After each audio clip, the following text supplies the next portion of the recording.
sa masulubong.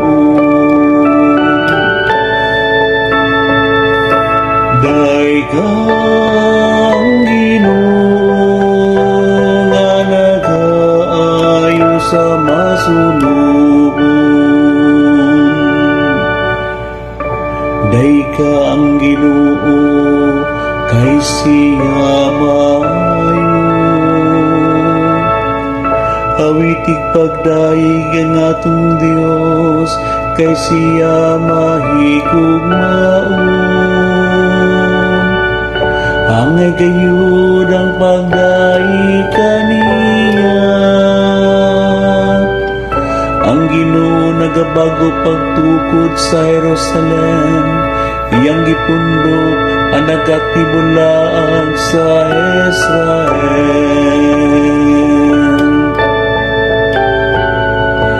Daikang Ginoo nga nagaayo sa masulubong.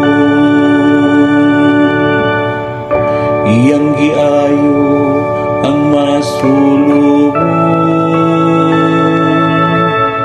Iyang giunaran ang ilang mga saman.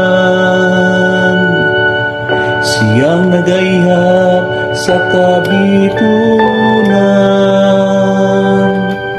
Iyang gitawag ang tagsa-tagsa sa ilang ngalan.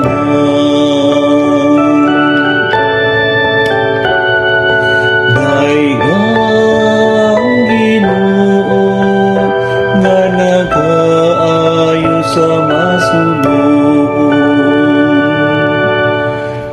Dako gayud ang atong Ginoo, tugmakos ganon diha sa gahom. Sa iyang kinaadman, walay kinutuban.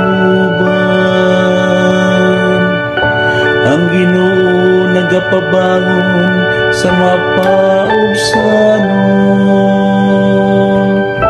Ang mga dautan iyang gisalikuan